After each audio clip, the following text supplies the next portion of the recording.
Hello again. Welcome and thank you for joining us today.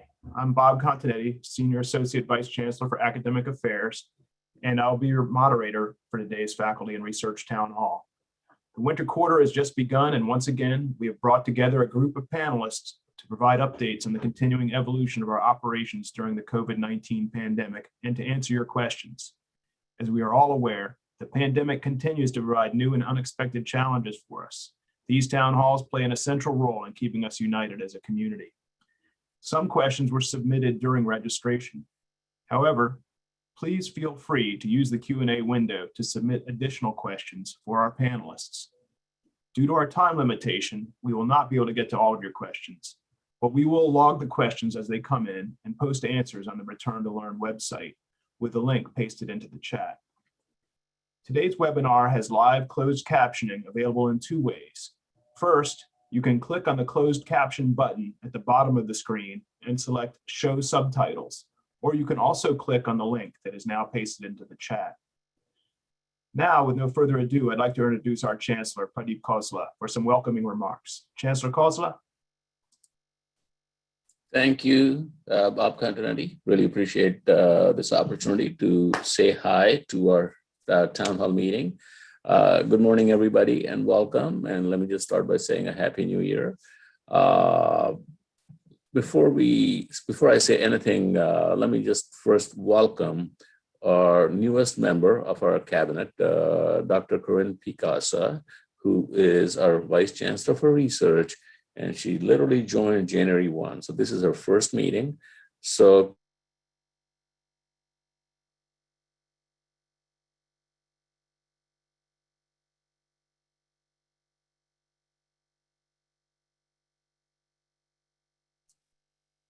I'm afraid that we seem to have lost the Chancellor. Yeah, a little technical difficulty.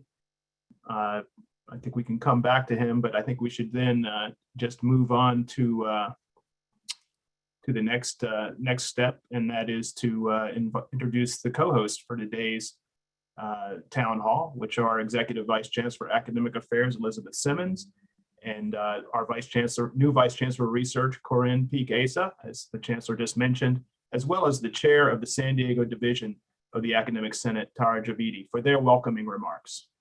Executive Vice Chancellor Simmons. Thanks very much, Bob.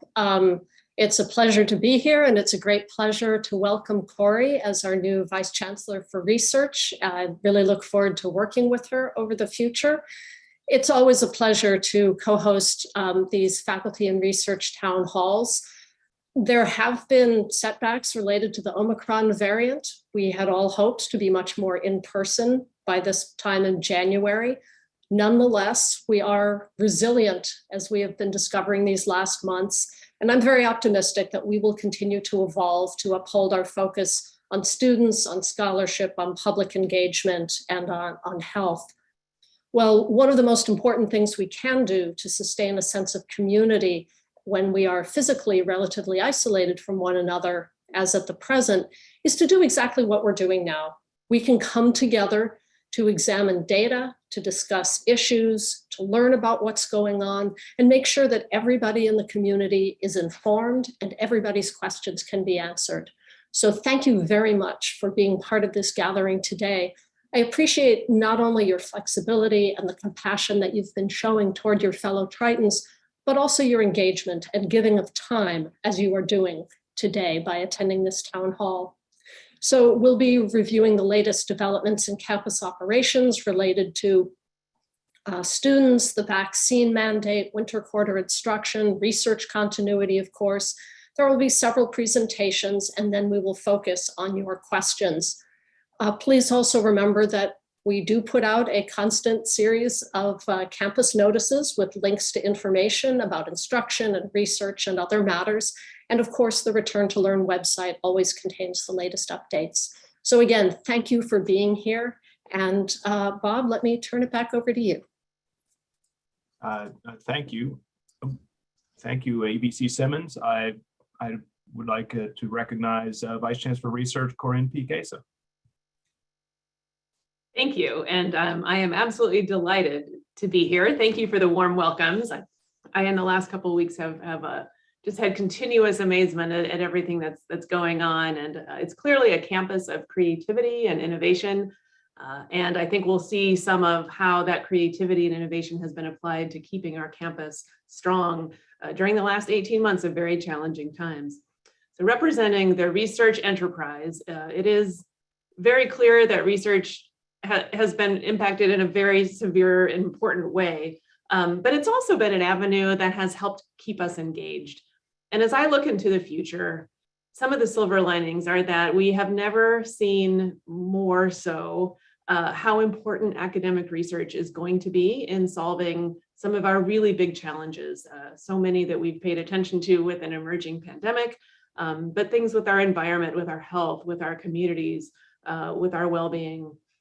So I am very excited about opportunities that we'll talk about in a little bit related to research, the importance of research, again, and engagement in community contribution, but also in student experiences and providing students with the hands-on experience and the leadership opportunities that we believe are such an integral part of your experience here in San Diego and help make our campus stand apart. So thank you for these few minutes to welcome you. And I'm now very happy to turn the mic over to Academic Senate Chair Tara Javidi.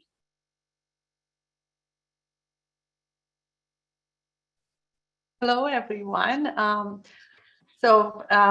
My name is Tara Javidi, for those who might not know, and I represent the UCSD division of the Academic Senate, which is the body that represents faculty in exercising their shared governance. I want to reach out to those who might have not had the chance to keep updated with the many initiatives and decisions that the Academic Senate has been working on and dealing with. I just want to today thank the many faculty who serve on the many standing committees of the Academic Senate, who really do the hard work that I get to the joy of representing. And in fact, I'm very honored to welcome the chair of committee on research, Professor Gert Kaunberg, who has agreed to be on the panel and answer questions if there are. When I agreed to serve as the Academic Senate vice chair and then its chair, I had no clue what to expect. And I, as you can imagine, I was even more clueless when the pandemic hit us. And the past 20 months, every single time that I thought I've got a hang of it and I have a sense of predictability, a new wave has hit us, and with all the new challenges. The one predictable and sort of solid piece in all of that has been my absolute awe and admiration for my colleagues, and both your research, but also your commitment and energy that you have brought to the work at the Senate and beyond. Faculty's expertise and dedication has been really the most notable resource to pull through the pandemic, I believe. I want to here take a minute to just emphasize that as EVC Simmons was talking about the Omicron and the latest, I just want to exercise that the Senate decisions about modality and so on, through all of that, our focus has been how to ensure education and research continuity and inclusive practices rather than modality alone. And in achieving this, I personally am relying on faculty's willingness to reach out to us. So besides the usual channel of emails, etc., I'm happy to also announce that Vice Chair Nancy Postero and I are hosting a series of discussion forums based on divisions that the faculty are sort of at in late January, early February. An email will come soon from me. Please keep the channels open and let us know how the Academic Senate can be informed and help in representing faculty, especially as we move forward with research questions. That is the topic of today.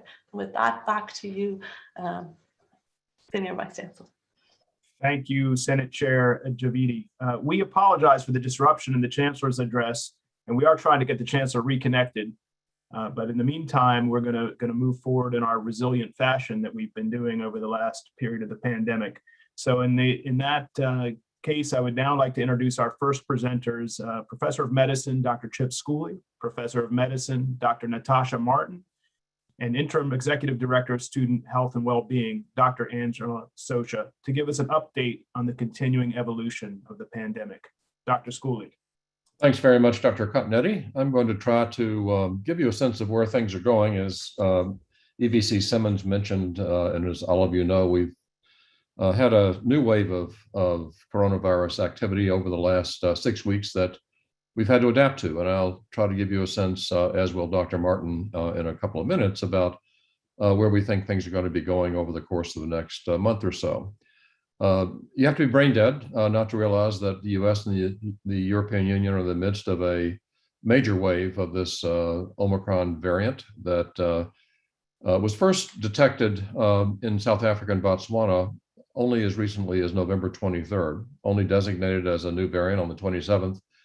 And then moving on around the rest of the world has taken off mainly in the Northern Hemisphere over the course of the last month. Next slide.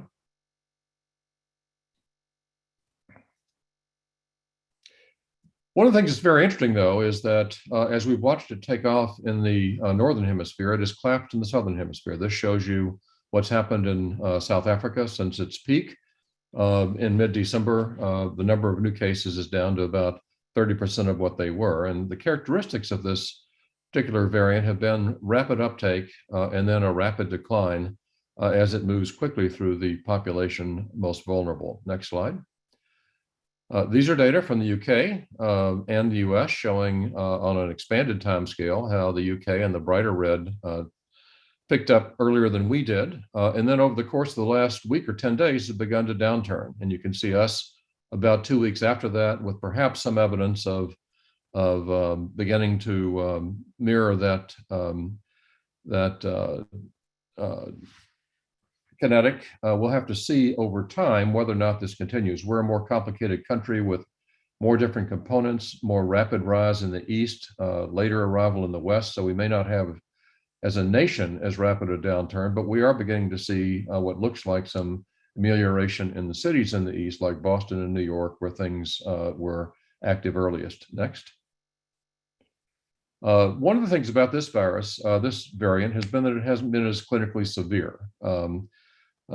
Looking at this with at 35,000 feet, it seems to cause hospitalization about half as often as Omicron, as Delta did, in people who were matched for things like age and underlying risk factors and vaccination. What this has led to is a lot of people who have disease and are infected, but fewer people have severe enough disease to be hospitalized per infection. But because we have so many cases, the hospitals are getting a large number of admissions. We have more cases in the US than we've had at any time in the past. And because of the large case number, many, many more people are being admitted to the hospital, but many fewer are being admitted, relatively speaking, to the ICU. Next. That's reflected here at UC San Diego Health. You can see that we have been running a census of about 100 over the course of the last 10 days or so. And you can see that only about 10% of these are making it to the ICU. And those who get to the ICU, many of them have had Delta variants, and very few of them have been fully vaccinated, kind of mirroring what we've seen in the past. People have said the vaccines don't work against Omicron. That's quite an oversimplification. The vaccines are not as good in preventing infection against Omicron as they are with Delta, but they still do a very good job of preventing disease. If you are vaccinated and boosted and get Omicron, your likelihood of being admitted to the hospital is 88% lower than if you have not been vaccinated. So despite what you hear about the vaccines, it's very important for us to keep up our vaccine uptake. Next. On campus, we've been having waves of infections. If you start on the right, looking at campus employees down on the bottom panel, you can see we were running about 120, 140 a day about 10 days ago. And then over the course of the last week, we've seen a gradual downturn to the point that we're running 40 to 50 a day. The student cases hit as high as 430 back about a week ago. They've been trending down, but a lot of this has to do with how many students are arriving on campus. and the testing frequency. We're going to have a new bolus of students arriving this weekend, and we may have a significant number of new student infections as students repopulate the campus. Next. In San Diego County, as I'll show you here and in another slide, in the left panel, you can see a significant increase in the positivity rate and people going to be tested on the gray line from the county. It's hard to know how to interpret this because the county testing lines are so long that many people, I think, are just giving up and going home, and only the people and many of the people who are standing in lines are ones who are quite symptomatic. So it's hard to know how to put that into the context of other data. Having said that, when you look at the campus and employee percentage positivity rates, they seem to be beginning to flatten out. And the case rates, again, you can see on the right, big peak in the campus populations beginning to decline, but we'll have to see what happens when new people come in over the weekend. And next slide. Last slide for me, you'll be seeing the daily case rates in San Diego County on the left upper panel, blue line. Rates as high as 10 to 12,000 cases a day. Hard to know how to interpret them because they're somewhat limited by testing availability. The county's been backlogged a bit, but clearly we're awash in this variant as we speak. Let me turn this over now to Dr. Martin, who will give you a little bit of a better sense of where things seem to be going. Thanks, Chip. So one of the tools that we've been using to monitor the situation is the Wastewater Monitoring program led by Rob Knight and Smriti Karthikeyan and their team. They are collecting wastewater from the buildings on campus as well as in the county. I'll show you that in a moment. So we continue to collect wastewater from over 340 buildings on campus on a daily basis. We provide that information on the public daily dashboard shown here, where you can find your building and see if it was positive on a given day. So that information, we encourage people to check the dashboard. You can see that at the moment, the vast majority of our campus samplers are positive, which is indicative of, the high amounts of viral activity that we're seeing both in campus as well as the community. Just to note that at the moment we have paused. Normally we have a direct email system where if we see persistent and concerning signals, we send directed emails to individuals living or working in those buildings. Because we're diagnosing about 50 to 100 students that are on campus, residential students a day, accounting for quite a lot of the red that you see on this figure, as well as the fact that we have a number of students, particularly graduates, who can safely isolate in place that are known infections in those buildings. We have paused those directed email announcements. This is similar to what happened last year at the same time when we had the students returning.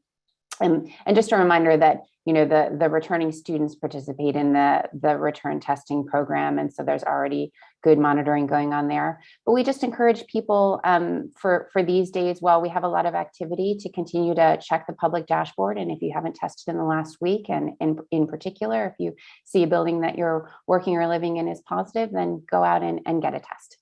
Next slide, please. Here's data from the Point Loma wastewater collection at the county, and these data are showing the viral load found in the wastewater over time for San Diego. It's been a very good and early marker of viral activity. And I think from the campus level, it's quite an county level, it's quite an unbiased estimate of where we are because it's not so biased by who's going out and willing to stand 4 hours in a line to get tested.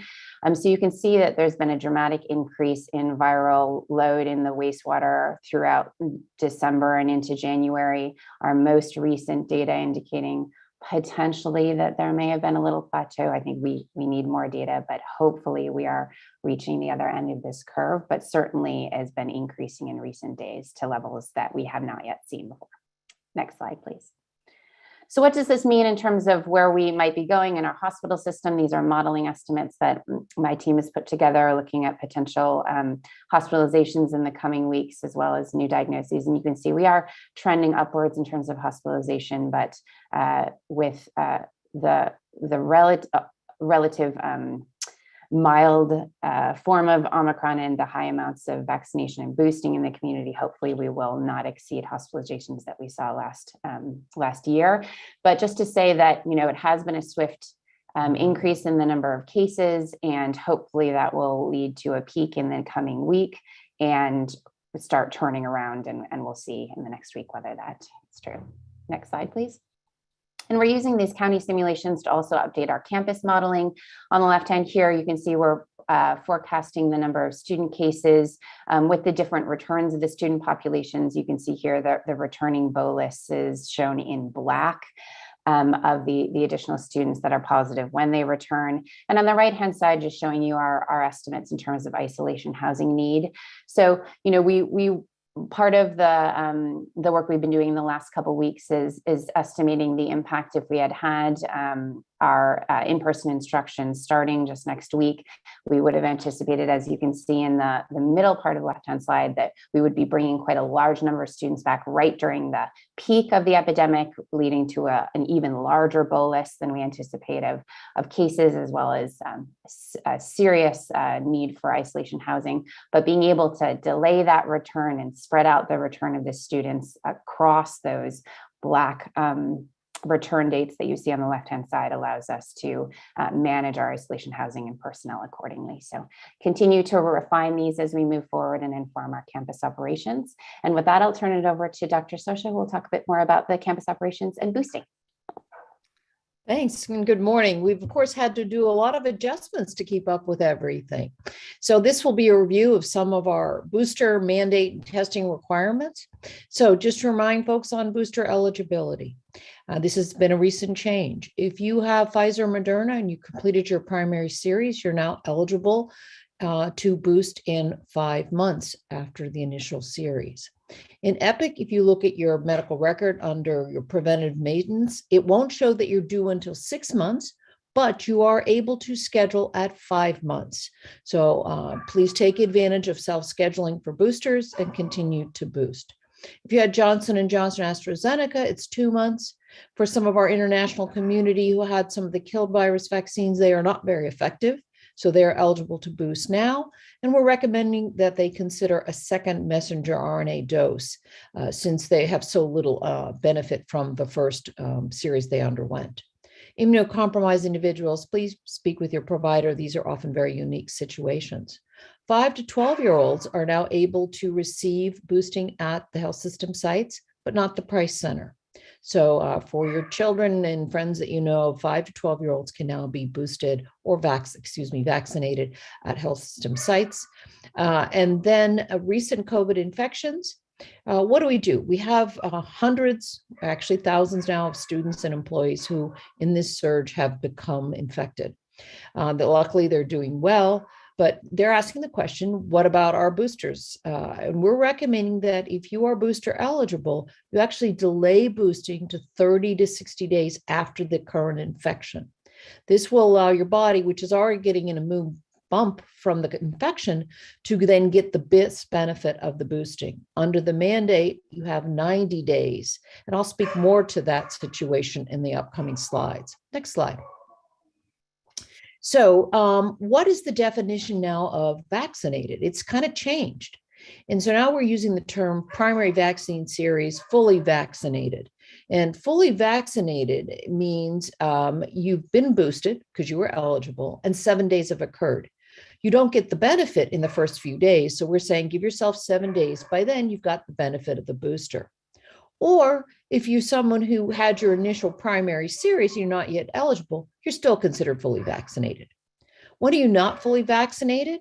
It's been fewer than 7 days since that booster dose, or you've completed your initial series and you're eligible, but you haven't gotten your booster, or you've received an incomplete. In other words, you had a 2-dose series, but you only got one of the doses, or you've not received any vaccines at all. And under the mandate, that should mean that you have a permanent medical or religious exemption that has been approved. Next slide. So in terms of the mandate, the deadline for compliance is January 31st, and boosting is considered full vaccination. So it is required under the mandate. So after becoming eligible, you have a time period to get your booster. For healthcare workers, that's 15 days. For campus employees and students, it's 30 days. If you had a recent COVID infection, and we know of your results, you were tested in the health system site, you've notified student health or COM, we have automatically extended your eligibility period under the mandate. You do not need to apply for a temporary medical exemption period. It has been done for you. It's also important that if you had an outside diagnosis, let us know so we can actually extend your period of eligibility. So again, no need for a temporary exemption if you have a documented COVID infection, we are aware of it. Okay, if you have an approved exemption already for religious or medical exemption that's permanent, then this covers the booster. You do not need to apply for an additional exemption, religious exemption. It has already been covered if you already have an approved exemption. Next slide. Okay, testing requirements.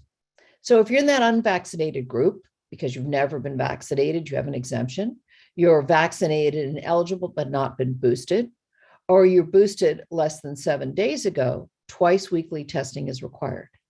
If you're boosted or vaccinated not eligible, then weekly is encouraged. Everyone, regardless of vaccination, should test immediately if they develop symptoms, except I'll have one caveat coming up in a minute. And as Natasha mentioned, if you haven't tested recently and there's wastewater in a building that you're working or living in, please take advantage of testing. However, if you've had COVID-19 in the past 90 days, you should not test again.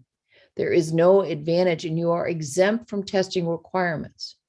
We know about it. We put you on a special list of all the people that we know have an infection, and we take them away from testing requirements for 90 days.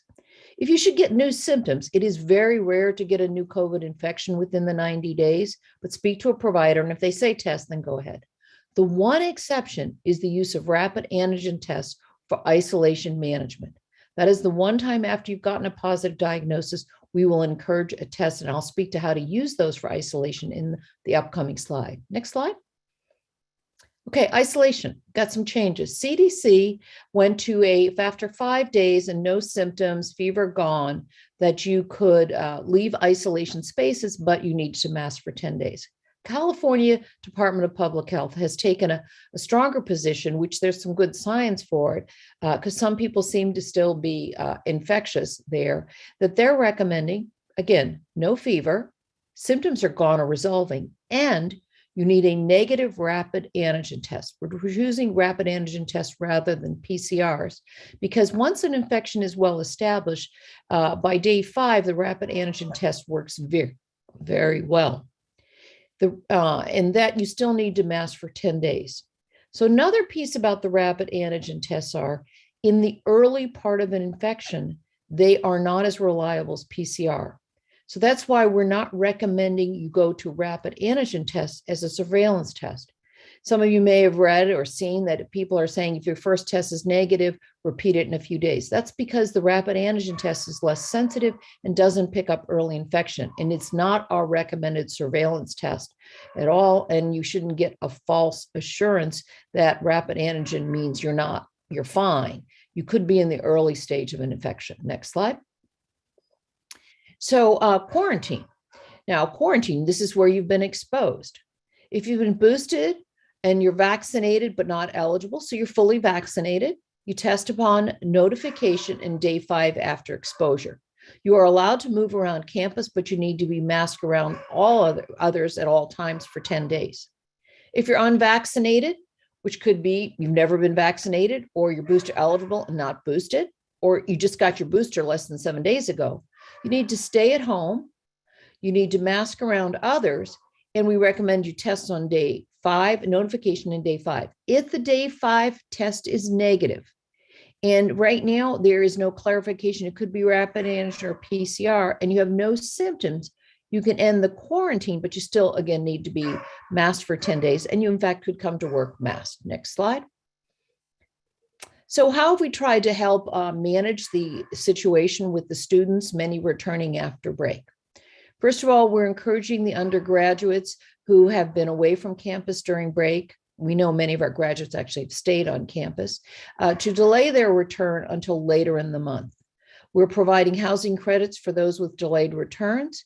And we're also having them do a self-administered rapid antigen test 24 to 48 hours before returning. We have a system in place where the students are requesting these. They're being FedExed to the place that they're at currently. They recommend that they test there, but we're not relying solely on that rapid antigen test, because I mentioned in the early periods, it could be not picking up the virus. So then we have all of the students complete a PCR test upon arrival, regardless of vaccination status, unless they happen to have had COVID in the last 90 days. Then we don't want them to retest because we already know their results. They should be only arriving if they've completed isolation. For off-campus students outside of San Diego County, we're also encouraging them to take advantage of these rapid antigen tests. We're FedExing to them as well so that they can adjust their return plans back into the San Diego community. And again, we're encouraging them to test upon arrival within San Diego. If people are living in San Diego, our recommendation is do a PCR test.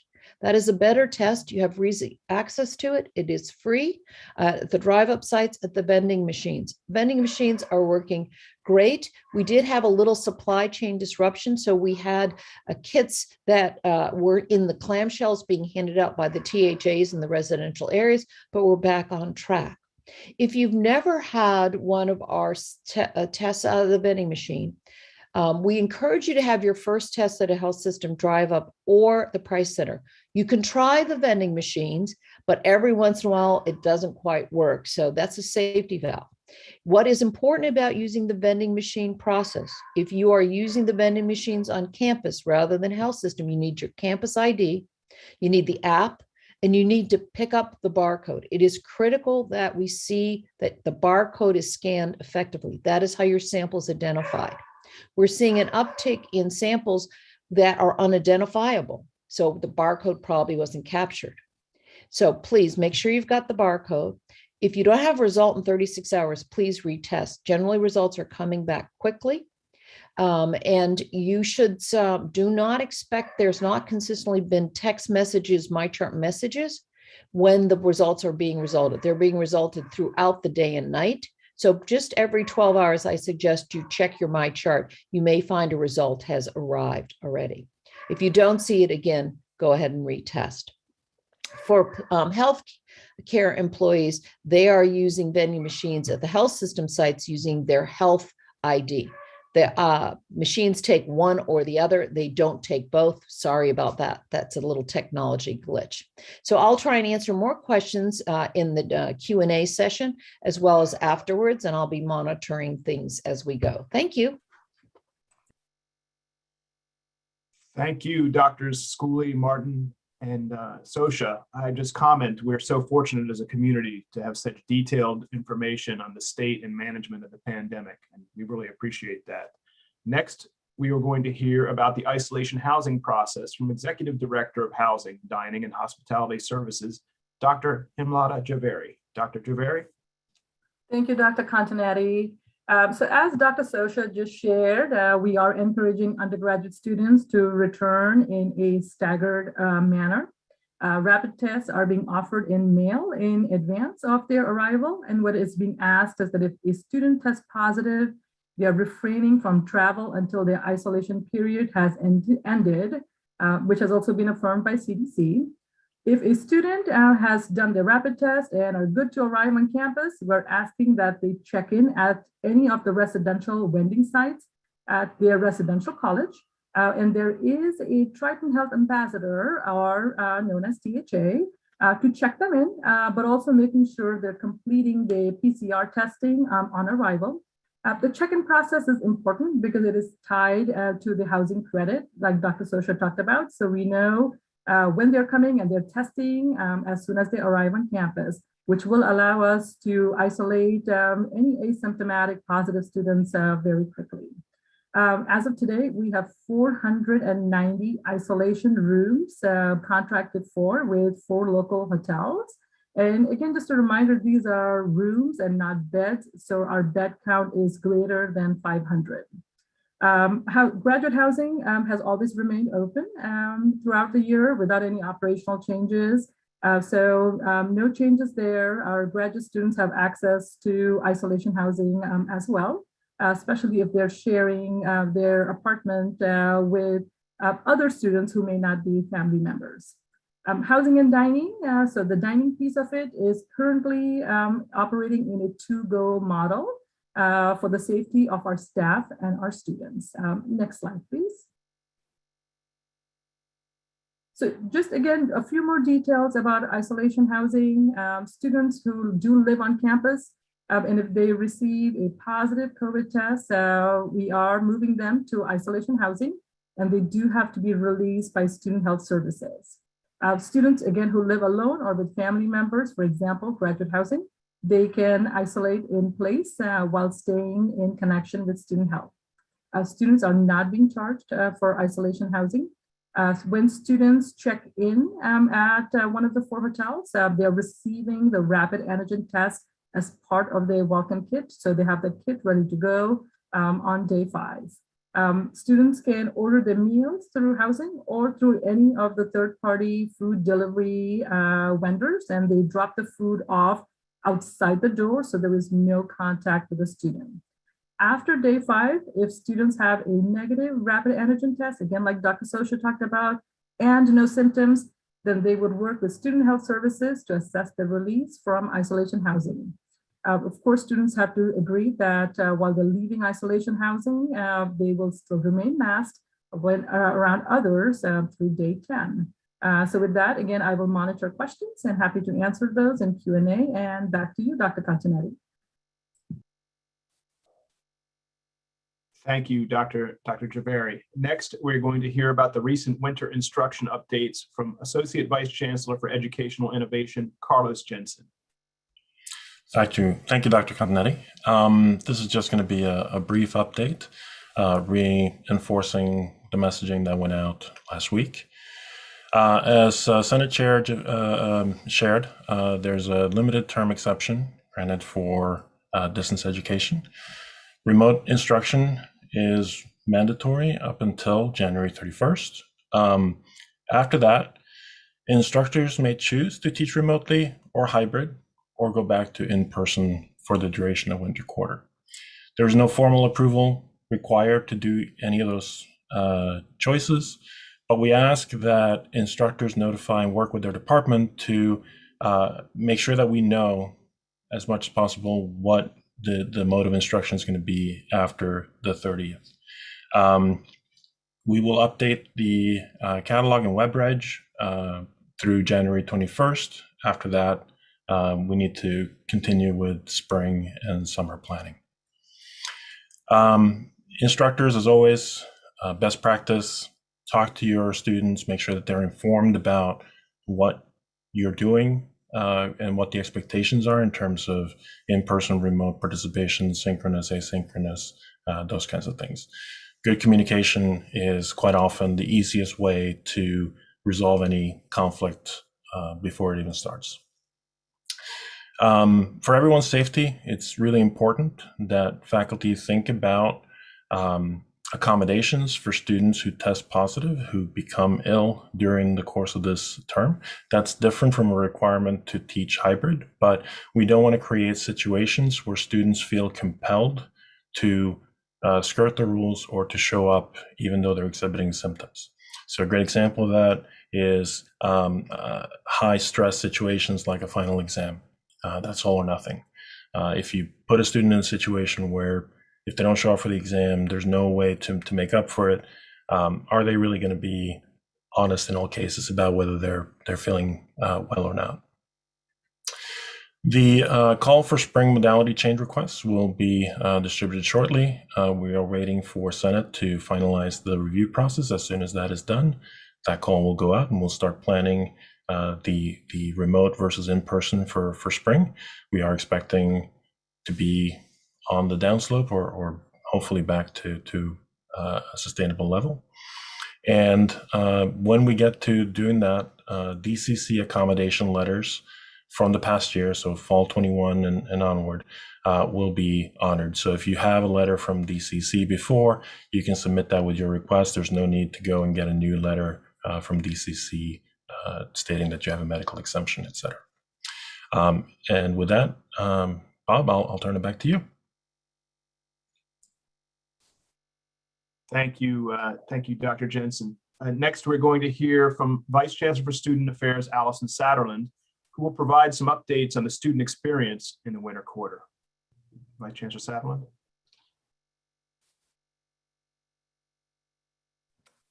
Thank you so much, Bob, and thanks to everybody for being here today. I certainly know how challenging and disappointing and a little bit scary this is for our students as we continue into this second year of the pandemic. And I'm so very proud of their resilience and partnership and appreciate the chance to share some of the remote student resources that we have made available through collaboration across campus. So I want to share that we have campus Zoom spaces open in the Price Center, and they're available for reservation. We have outdoor study spaces available as well. Our library and biomedical library have more than 30 dedicated study rooms as well that can also be reserved in advance. And we have dozens of open access computer labs also. The information regarding reserving these spaces is available on the Student Affairs website, and I'll make sure that this information is available at the RTL site as well if it's not currently. I wanted to highlight that our virtual student union hosted by the university centers serves as a one-stop shop for students to connect with one another by way of a number of student curated activities and programs that are both virtual and outdoors.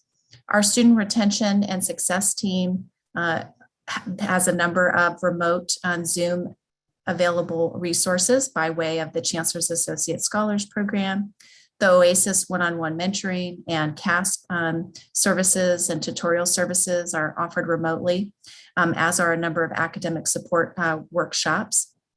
Our success coaching program is offering virtual peer coaching and professional success coaching meetings as well, as is our Student Veterans Resource Center and our Transfer Student Services Hub, also making sure that resources are available remotely for students.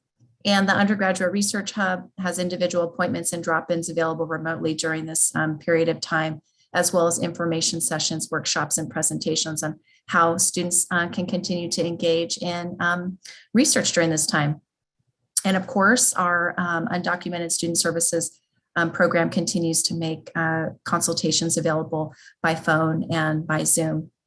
Our Threes Company program is back in effect, which allows students to socialize in small groups outdoors while masked and physical distancing. I also wanted to highlight that we have a number of services available through our Student Health and Wellbeing unit on campus that's affiliated with UC San Diego. Of course, our counseling psychological services remain available by way of telemedicine, and the Student Health and Wellbeing services continue to be available and open for students for optometry and other student health services. They are open and on-site and ready to serve. Our deans of student affairs in the undergraduate colleges, our dean in the School of Medicine, as well as in the pharmacy and the graduate division, have all worked to make sure that there are ways for students to connect around co-curricular and academic needs during this time. Again, just navigating the pandemic together.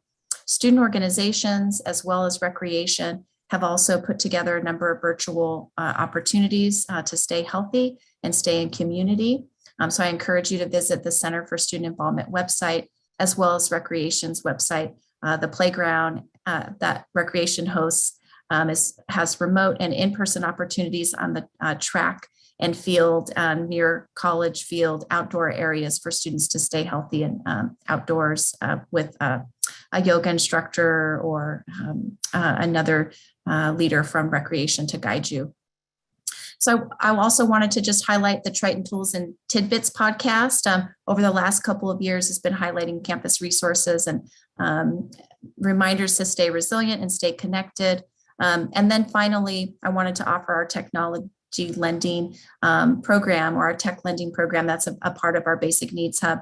If you need a laptop or you have a student who might need a hotspot or a headset, we have those things available for students and can get them to them. So please continue to visit the Student Affairs website. We stay as flexible and nimble as we can in the service of our students during what I know is a challenging and difficult time. But our Tritons are great role models, and I want to turn this back over to Bob. Thank you very much for the time today. Thank you, Vice Chancellor Satterland. Now I will turn it over to one of our co-hosts, Vice Chancellor for Research, Corinne Peek-Asa, to lead us through the research updates portion of the town hall. Vice Chancellor Peek-Asa. Thank you. Thank you, Bob. So as with the other operations you've heard about, teams in the Office of Research Affairs and across campus have been working tirelessly to balance maintenance of research continuity with the highest safety standards. And in that context, I want to start with some really good news, which is that we have remained incredibly productive in research continuity through this period, while also showing relatively lower rates of transmission in research facilities. I want to especially point out significant growth in proposal activity by female and URM PIs. And I particularly want to point that out because press internationally, nationally, and locally have identified that many facets of this pandemic have affected in a very inequitable way. And yet we are seeing stellar performance across the board, and particularly among people we know are heavy hit by health and safety and family issues related to the pandemic.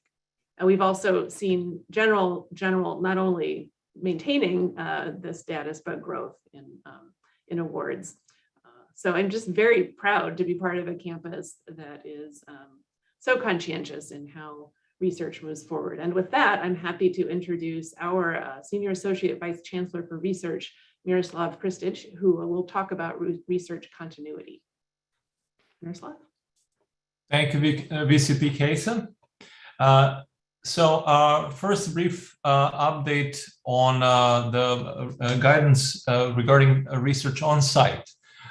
So the research ramp-up plans, which have been in existence for over a year and a half, continue to be required. And please do send updates to the usual address to which this information would be submitted, which is the research ramp-up at ucsd.edu. This information being kept up to date is important for various communications with people who work on site. The usual campus policies regarding COVID safety for research on site remain in effect.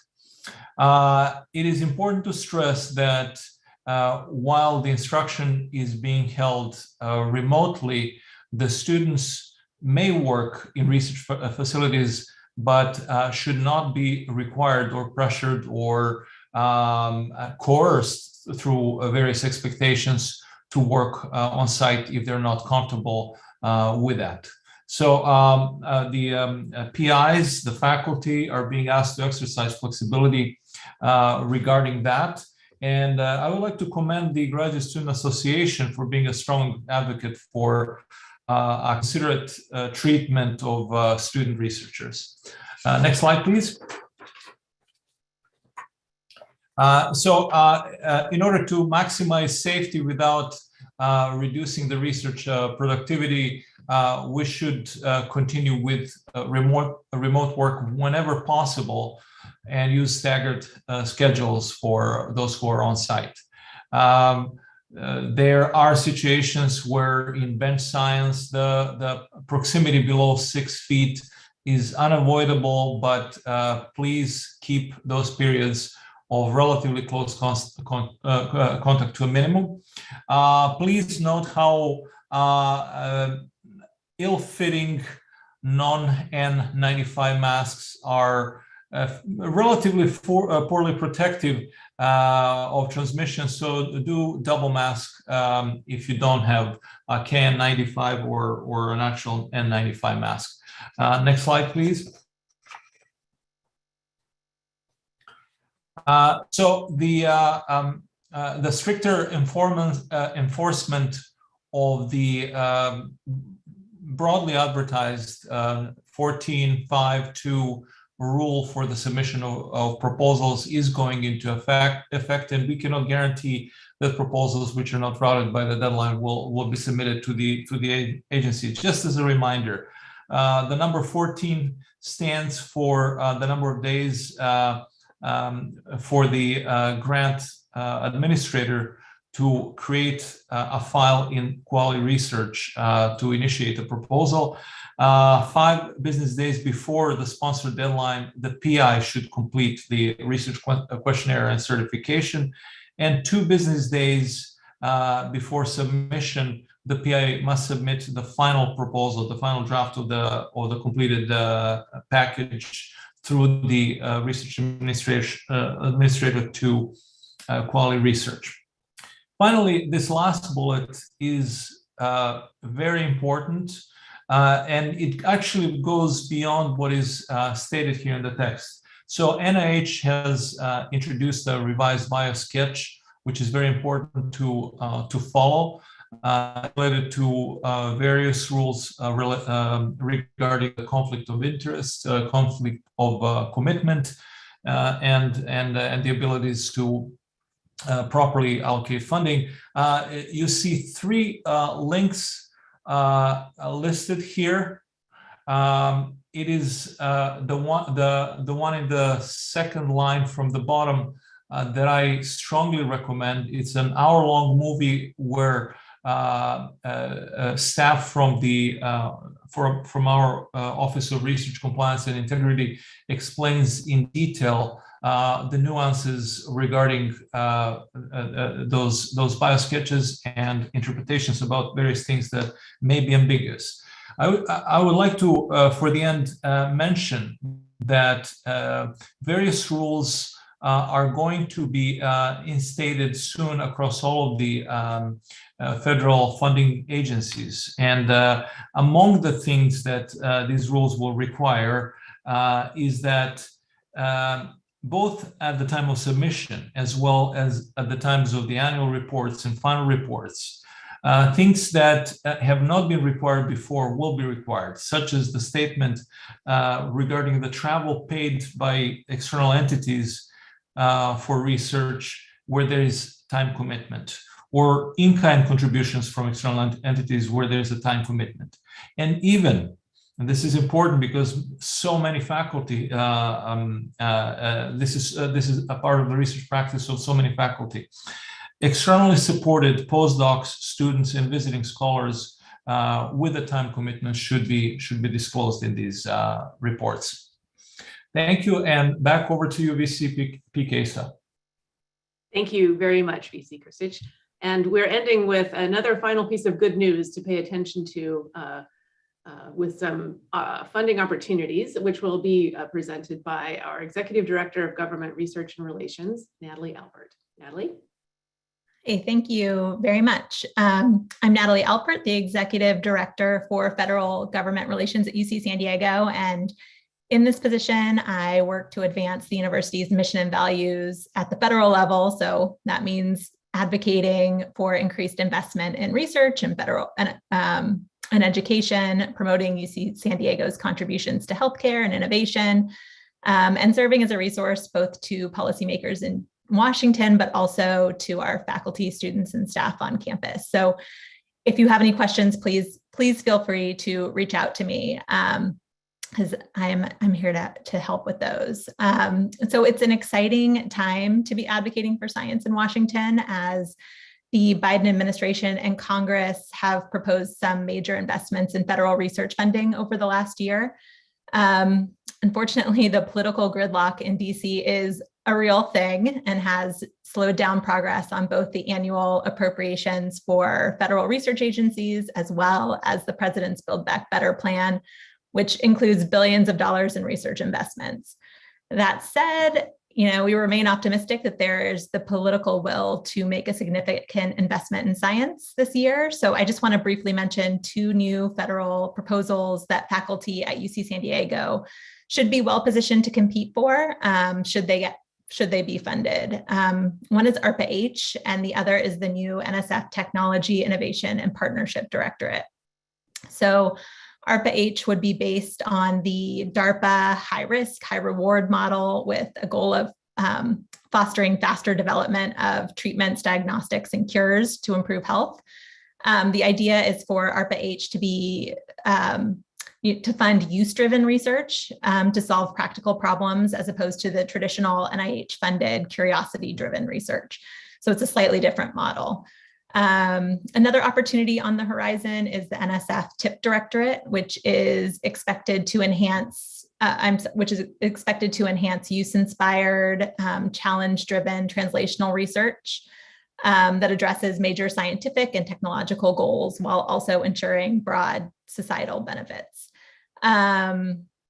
While we continue to advocate for with our representatives in Congress on these important initiatives, I also want to mention that there are some existing opportunities that passed in the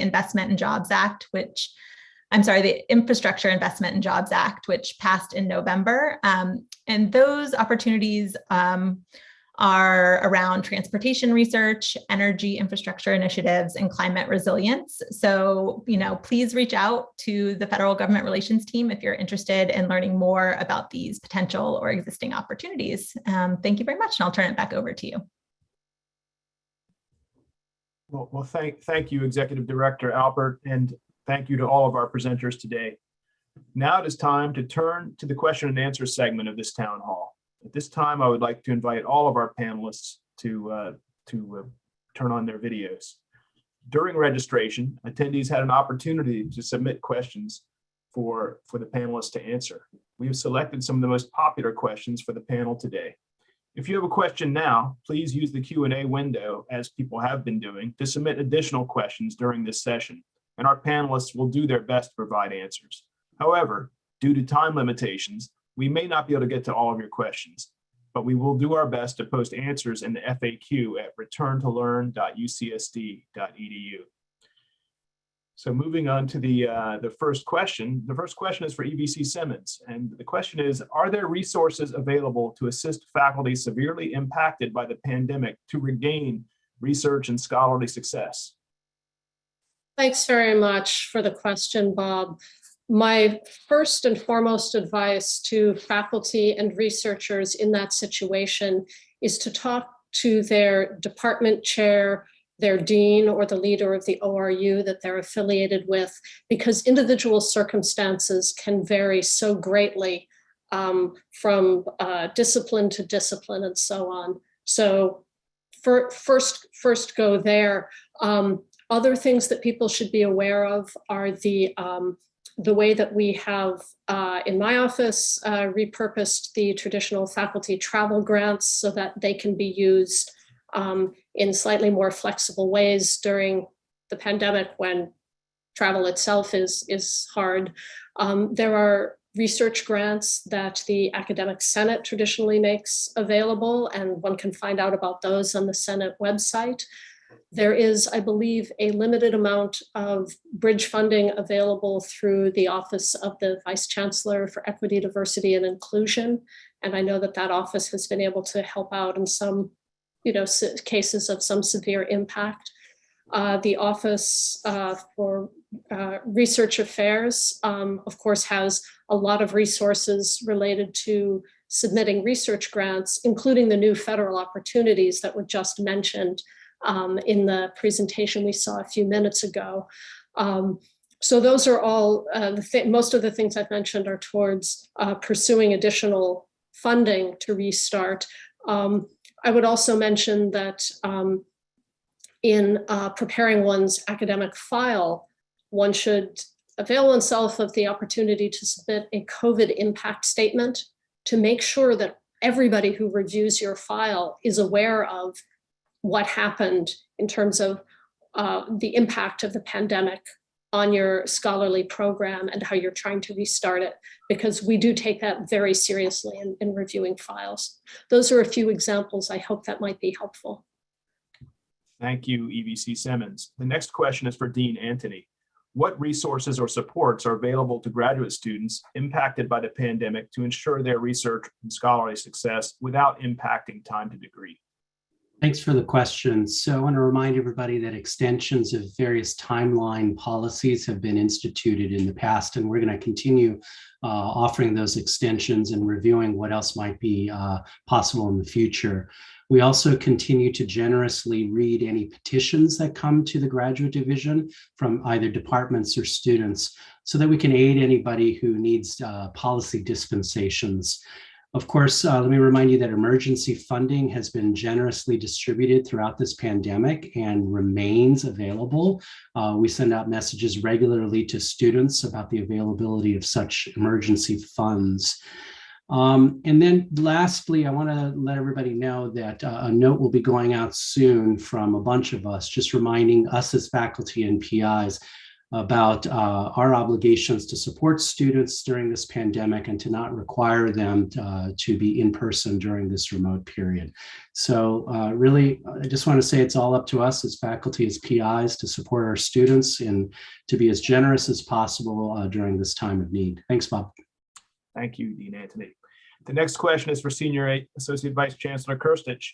Have there been any updates to the COVID-19 pre-screening questions for in-person participants in research studies? So the short answer is no, but it is best to actually review what these questions are, and here's how to get to that. First, go to Blink, then go to the research ramp-up site within Blink, and then select the menu related to the human subjects research, and it explains all the symptom screening requirements for people involved in in-person research. Thank you. We have another question for you, Senior ABC Kirstich. Will the university cover the cost of COVID testing on human research subjects to facilitate continuity of research? So the short answer is no, because COVID testing for participants in human subject research is not required, although it is highly recommended. The university is not able to cover the cost of those tests, but some funding agencies do allow the cost to be charged to grants. Thank you. Now I'd like to move to a question for Dr. Sosha. Would you be able to provide more information as to why those that test positive, staff, students, and faculty, do not need to retest within the first 90 days after a positive test? Without a follow-up negative test, how can we be sure that we're no longer contagious or of concern to those around us? Sure, it's a good question. And I think one, we have to realize that we have lived with this virus for quite a while. Yes, there are new variants. And so we've been able to see the patterns of infection and spread. And it looks very much consistent that after a 10-day period of isolation, if you're without symptoms, that you are not shedding enough virus to be infectious to others. But you may be shedding just enough virus or protein, viral particles, or RNA that can be picked up, particularly on the PCR tests, which are highly sensitive. And so you would get a false sense, and this came out, a lot of studies with people in hospitals and everything, that people did shed for a period of time beyond the isolation, but they weren't infectious. So we really don't want those extra tests. That not only do they use up resources, they have the team that's caring for individuals who really have new infections derailed and focused and not able to provide for those individuals. So adding an unnecessary positive test into the system takes things away from others who have new infections. So feel very comfortable. If you've completed the isolation period, you're without symptoms, you're done, you're not infectious to others, to your other family members. Thank you, Dr. Sosha. Next question is for Vice Chancellor Matthews. Will the university provide KN95 level of masks to students and employees returning to work? Where and how can I get them? Well, thank you, Dr. Continetti. Throughout the pandemic, we have certainly learned quite a bit. Most clearly, we've learned that masking is imperative to limiting the transmission of the viruses and the variants. We are, well, throughout the pandemic, we have provided masks to students, faculty, staff, and we will continue to do that. And at this juncture, yes, the mask of choice in terms of what we're distributing is now the KN or the K95 mask. And Miroslav and others have mentioned how to wear those masks. We've got some information in the links, I believe, that will give you better understanding of the personal protective equipment approach. Masks can be obtained through Trade Street, in part because they have a great distribution system and service. If it's an emergency situation, through the EOC. They have limited supplies, however, and there are opportunities that have been provided throughout student affairs to have masks available in a number of locations that students frequent. So at this juncture, they're free for use on campus. Let me stress that. We do not have unlimited supplies, but we're not charging people for masks at this juncture. And yes, I did see a question in the chat. People can buy them at the bookstore. I'm not sure about Target. And you can also buy them online. Beware though, there are some counterfeits out there, and you just have to be careful in terms of how you source those masks. But the campus masks that we have obtained are properly certified and they are free. Thank you. Thank you, A VC little Matt. bit to that. I just want to, people are wondering about how long you can wear those masks and use those masks because they are an important supply and we're lucky we have so many of them. We've thought a lot about this, and the recommendation is you can have 5 days of use. They don't have to be sequential as long as they're not soiled or wet. If that happens, please discard them, but please don't put a mask on for 15 minutes, throw it in the, away, and then pick up another one and go through 5 a day. That will take away from the supply and not necessary. So just reiterating, 5 days of use, not necessarily consecutive, unless soiled or wet, and then you do need a new mask. Sorry, I just thought that was important to add. It is, thank you. Absolutely. Thank you, VC Matthews and Dr. Sosha. I mean, that's one thing we've certainly learned with the recognition that this is an airborne virus, that we really need to up our game with respect to masks. It's the best tool for controlling it. Now, the next question is for ABC Jensen. When we return to in-person instruction, will there be any changes to the COVID-19 laboratory safety and classroom guidelines? So our work on the classrooms and the labs continues. We've continuously been working with our facility management colleagues and our health colleagues to create healthier environments. There are no major new updates planned. If you are returning to in-person teaching in a lab setting especially, and you have concerns based on what you expect to do in that space, we ask that you work with your department and convey any concerns or any suggestions for improvements that you may have, and we'll be happy to take a look at what we can do to make our workplace even safer. Thank you. So the next question, I believe, is to Dr. Schooley. And the question is, will the university provide a second booster shot? And what will be the timing for such a program? Will we be eligible 5 months after our first booster? We're watching very carefully the longevity of the immune response after the boosters. There are a number of studies going on that are NIH supported looking at this. And it's clear that coronavirus immunity doesn't last that long from vaccines or from natural infection. And I think we're going to need another booster shot. The real question is whether we're going to need an Omicron specific one or one that's more general. We'll know that, I think, in the next few months, but I think we're going to need more booster shots. And when they're necessary, I think university is going to be there as it has to stand behind it and keep our workplace and our teaching location safe. Thank you. And I'd like to follow up, Dr. Schooley, with another vaccine related question. What is the current estimate for the timing of vaccine approval for children under 5 years old? The first round of vaccination vaccine studies for under 5-year-olds undershot in terms of the level of antigen that was provided in the research studies. And they've kind of gone back to the drawing board and are trying to up the dose a little bit and thinking about a third injection. The FDA has been very careful about not approving vaccines until they know exactly the right dose in the past. And I think that slowed this down. My bet is it won't be until April or so, but if they'd gotten it right the first time, it would have been December, but this is why it's called research. Dose optimization is important. Okay, thank you, Dr. Schooley. The next question is for Vice Chancellor Satterland. Are there any updated guidelines available regarding in-person public events that will occur after February the 1st? Thanks for this important question, Bob. We know events are a particularly important part of university life.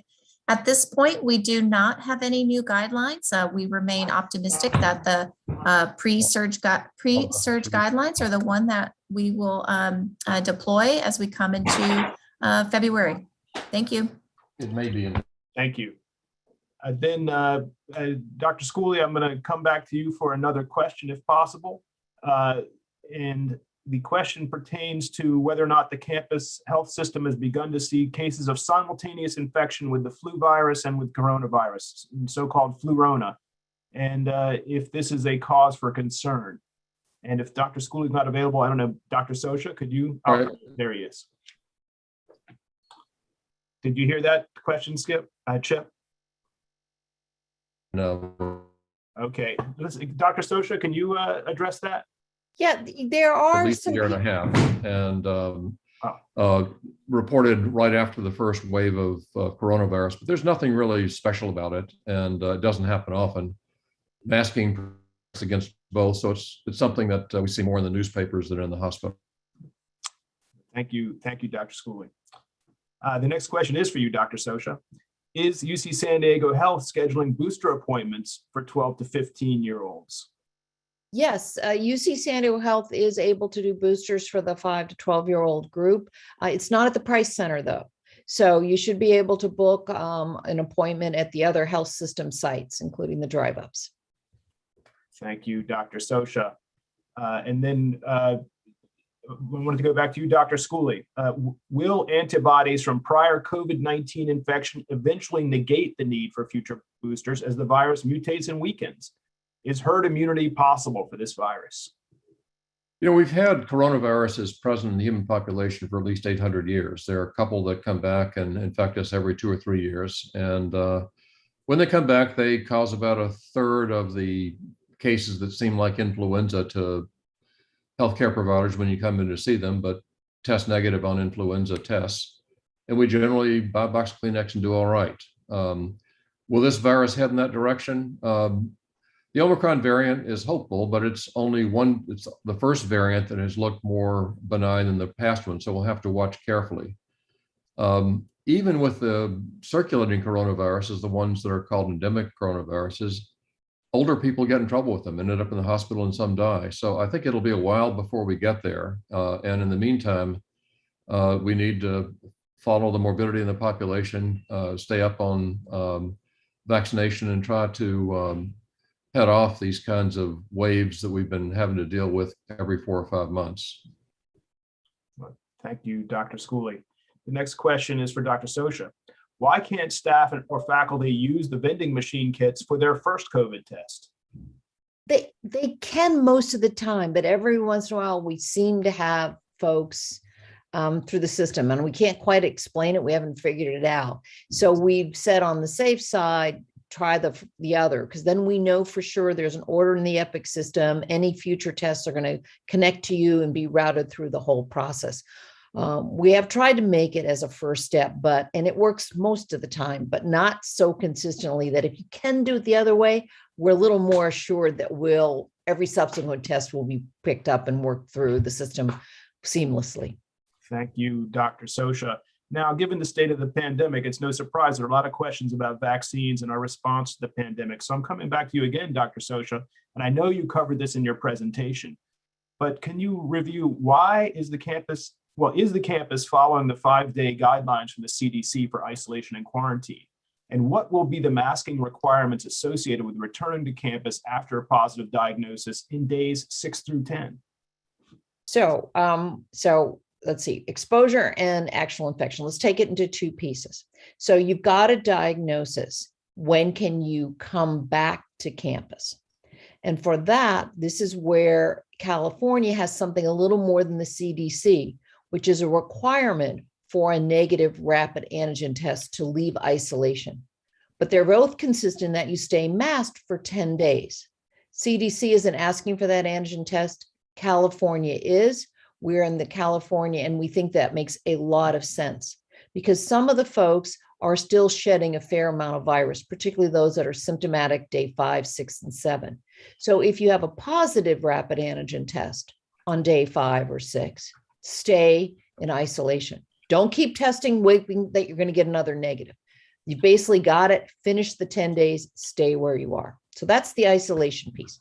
Quarantine for the fully vaccinated individual, which means you're boosted when booster eligible, or fully vaccinated, not yet eligible. Then the requirement under California does allow those individuals, when they are fully masked for the 10-day period, to work.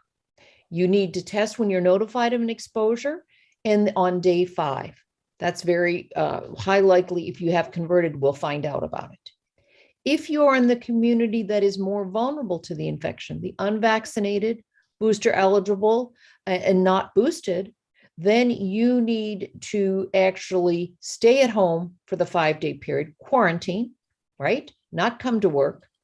Again, test upon notification and day 5. If the day 5 test is negative and you don't have symptoms, then you can actually come back to work, completing the 10 days of masking.